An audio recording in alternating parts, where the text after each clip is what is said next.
Video covers section 5.1, quadratic functions. So we're going to start working on characteristics of parabolas, how those graphs look. We're going to find minimums and maximums, and we're going to do some application problems using a quadratic's maximum and minimum value. Let's go ahead and start with our warm-up here. And at any point, pause the video to process the information before moving forward. Since this is recorded, you can pause, right? So for the warm-up, we want to factor. I know that this is a difference of squares. So I know that this is going to be my perfect square. So that's a difference of +5 and -5. And so for factoring, that's all I have to do. If I'm interested in solving, on the other hand, I'm going to look for two numbers. One of them needs to multiply. One thing it needs to do is multiply to -15. It also needs to add up to -2. So I am trying to think of numbers that would do that, and I'm thinking -5 plus 3. So I have x squared minus, let's do plus 3x minus 5x minus 15. We can factor out an x, factor out a -5, and we'll end up with this guy equal to 0, which means x is 5 and x is -3. Okay, so we have two solutions there. If we have something with a coefficient that is not a 1, we'll do the same thing, but now we're interested in multiplying to 3 times 15, which is -45, and adding up to -4. So now that's going to require thinking a little bit about my factors of 45. I'm going to end up choosing -9 plus 5. That's going to work. So let me go ahead and rewrite 3x squared minus 9x plus 5x minus 15. We'll factor out a 3x, factor out a 5, and now I have 3x plus 5 and x minus 3, and x is going to equal -5/3 and 3. I have two answers, both factored. Okay, let me continue here. I'm going to move this text over slightly so that I have room to write the next portion. I'll draw a little arrow. Okay, so let's talk about the axis of symmetry on a parabola. A parabola is just the graph version of a quadratic. And the axis of symmetry is the halfway point of the curve. And if you were to fold it like a sandwich, it would fold over this line. I don't really know how a good way to write that. So I'm just going to say it again. If you wanted to fold the parabola, it would fold over this line evenly. So you'll notice it's right here, right down the middle. Okay. You'll also notice that it touches the vertex. The vertex is also at the center of the curve. Okay. It is the lowest or highest point of the parabola, depending on if it's positive or negative. Okay. The x value is the same as the axis of symmetry.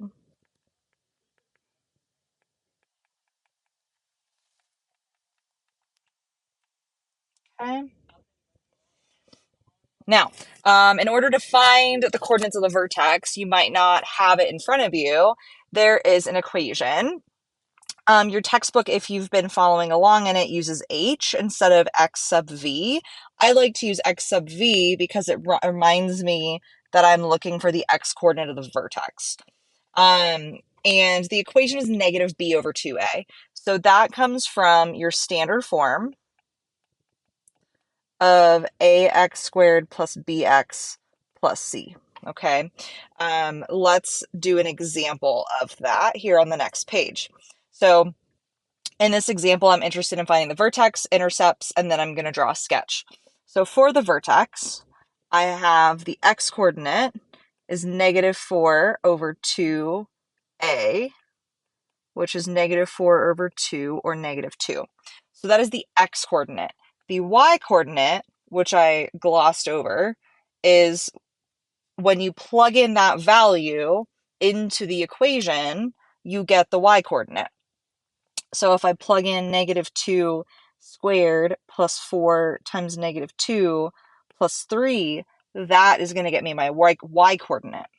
So we have 4 minus 8 plus 3, which gets me -1. So my vertex is going to be -2, -1. That is the first piece of information I need. Then we'll find the x-intercepts. I'll do that in blue. I want to multiply to 3 and add to 4. So that tells me I'm going to use 3 and 1. So my first x-intercept is -3, and my second one will be -1. That was a quick one. My y-intercept is going to be a 3, right? It's the number without any variables. So now I have quite a bit of information in order to sketch. So I don't have any I don't have any tick marks on here, which is fine. I'm gonna ballpark it. So that'll be -1, that'll be -3. This will be +3. Let me switch back to purple here. And then we'll treat this as -2, -1. And so now if I draw my curve, here we go. That'll be a quadratic with all the information I found. Let's do the same thing for this next one. I'd like for you ideally to try it. If you're still unsure, you're welcome to just continue watching. Let's go ahead and find the vertex. We have -6 over 2a. So that's going to be -6 over 6, or -1. So let's plug that in for yv. 3 times -1 squared plus 6 times -1 minus 5. So that's going to be 3 minus 6 minus 5, which will be -8. So our vertex is -1, -8. Okay. For our x-intercepts, we are going to multiply to -15 and add up to 6. I'm trying to think of numbers that can do that, and I'm not coming up with anything, so we might need to use the quadratic formula. Okay. Let me think here briefly. 1 times 15 won't work, and 3 times 5 won't work. Yep, so this might be a quadratic formula situation. Okay. So that's going to be -6 plus or minus 6 squared minus 4 times a times c all over 2 times a. I'm going to do that math on my end here. So we're going to have -6 plus or minus, looks like 36 plus 12 times 5 is 60 all over 6, which is going to be -6 plus or minus root 96 all over 6. Now, we are going to end up getting decimals. It looks like 96 is not a perfect square. So on your end, go ahead and solve that while I solve it over here. Give me just a moment. I'm doing this in live time. We are going to end up with -2.6 and 0.6. Okay, those are going to be our two answers. Okay. Then we have the y-intercept, which is -5. So let's go ahead and stick that in here. Whoops. 0, -5. And now we have enough to graph. So here's my y-intercept. Here are my x-intercepts. So we'll say 0.6 and -2.6. We'll say -5. And then we're going to be at -1, -8.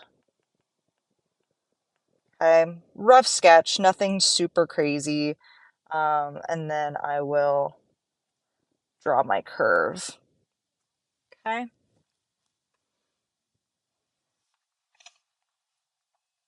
Now, what if you want to write an equation from the graph?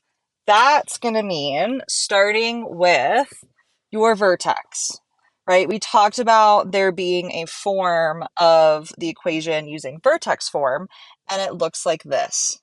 Y equals a, x minus h squared plus k, where hk is your vertex.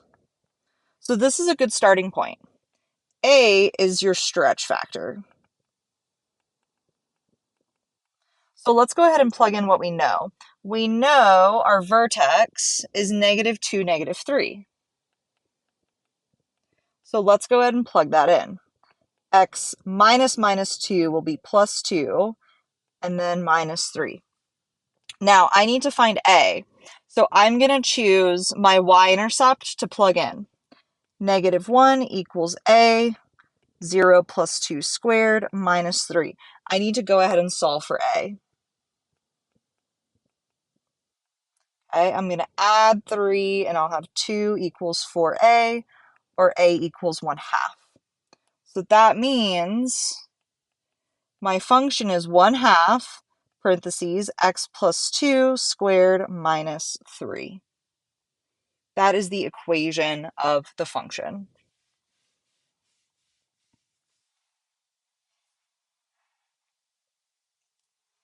Next up, we have an application problem. Okay, a backyard farmer wants to enclose a rectangular space for a new garden in her fenced backyard. She purchased 80 feet of wire fencing to enclose 3 sides. She's going to use a section of the backyard fence as the 4th side. So there's not going to be a fence here. There is going to be a fence here, here, and here. Okay, let's keep reading. Find a formula for the area enclosed by the fence if the sides of fencing perpendicular to the existing fence have length L. What dimension should she make her garden to maximize the enclosed area? Maximizing really talks about the vertex. Okay, that means our vertex is going to be at a maximum point, like this. That's a maximum. So first, let's start by writing out the perimeter for this scenario. Okay, we know that the perimeter is 2 length plus 2 width, usually. In this scenario, one of those widths we're not using. So our perimeter is 80 feet of fencing is 2 lengths plus 1 W. Okay. We also know that area is length times width. I'm going to move that over here to the side because that'll become relevant in a minute. Let's go ahead and set this one equal to W. We'll say 80 minus 2L. And now we can rewrite length times width as length times 80 minus 2L. This, guys, is a quadratic. 80L minus 2L squared. Right? If we're interested in finding the maximum, what we want to do is find the vertex. So I'm going to rewrite this in order from highest to lowest. And now I'm going to find the x-coordinate of the vertex. -80 over 2a is -80 over -4. Okay, and that's going to be 20. So we have a length of 20, okay? And that is going to be our x-coordinate. So this is xv. If we're interested in finding yv, that's going to be our maximized area. Okay, notice that when you plug it in, you get 800. So let's plug in, let's see, 20, 80 times 20 minus 2 times 20 squared is going to be 800. Okay, and that's going to be your area. So to maximize your area, you want to use a length of 20. I forgot the units.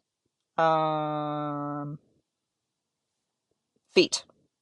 20 feet. Units are important. Okay.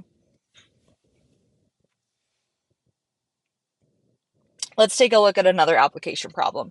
Something that you see all the time with quadratics is projectile motion. Apologies. Lost my words there for a moment. Okay. Projectile motion is really, really common.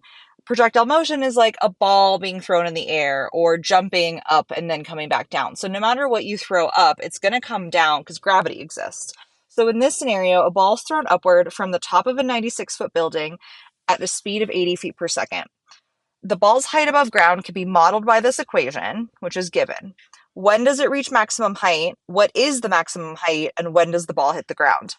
These things are asking three different things. When it reaches maximum height is the x-coordinate of the vertex. The maximum height is the y-coordinate of the vertex. And when it hits the ground is the x-intercepts. Think about it. If we are starting at 96 feet, we're going to hit a maximum somewhere, and then we eventually have to touch the ground again. We just don't know where. So let's start by finding the x-coordinate of the vertex. We have negative 80 over 2 times negative 16. That's going to be negative 80 over negative 32.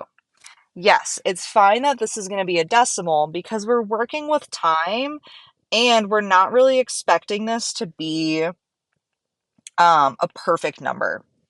So right now we have discovered that the time it takes to reach the maximum is going to be 2.5 seconds. So 2.5. So this is 2.5 seconds. Now we need to find the y-coordinate. So we have negative 16 times 2.5 squared plus 80 times 2.5 plus 96. So let's go ahead and plug that in. I'm going to open my calculator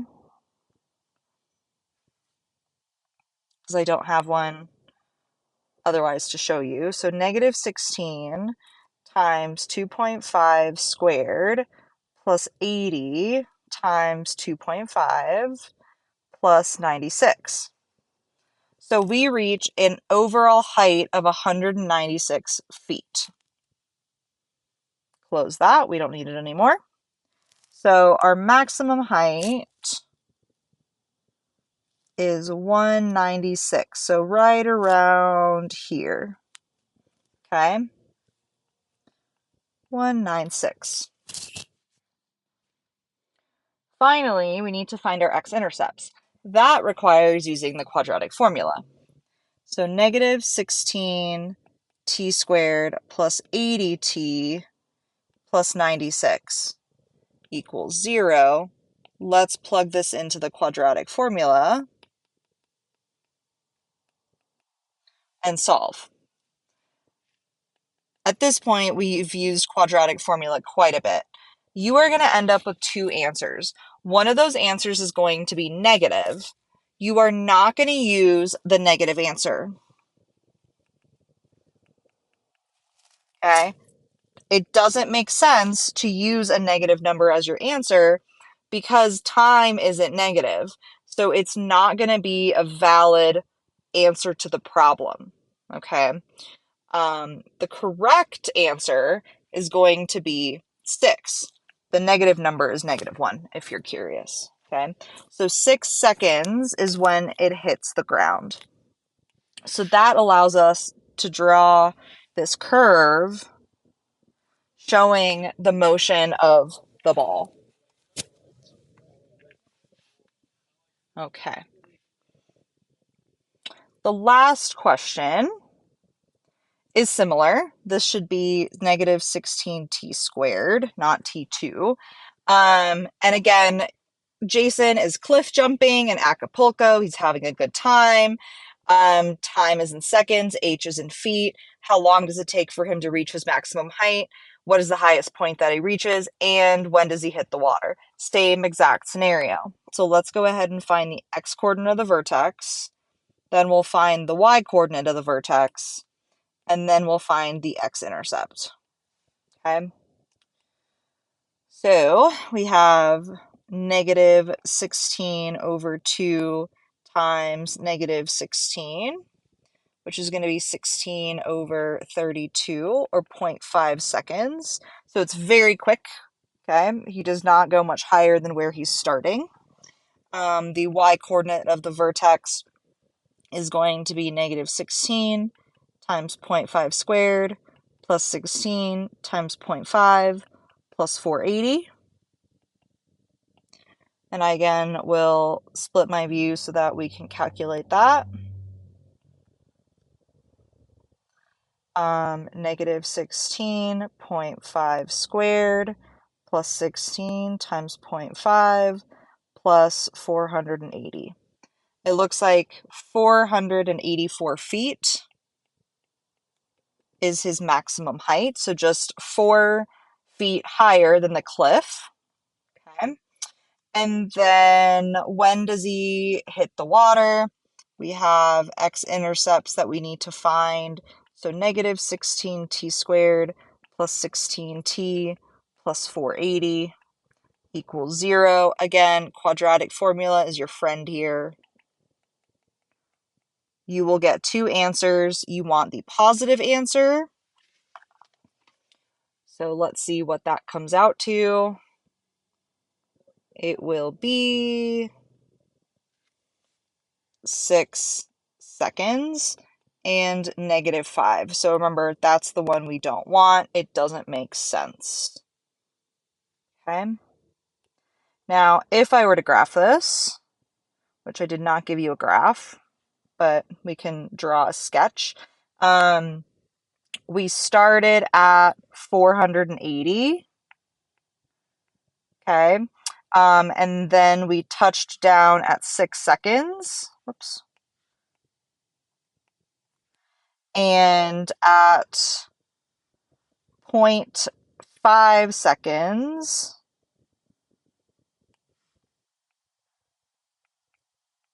we had our maximum of 484. So here is, let me adjust my point here slightly so it looks a little bit better. There we go. Okay, so there is my curve. All right. That covers it for quadratics.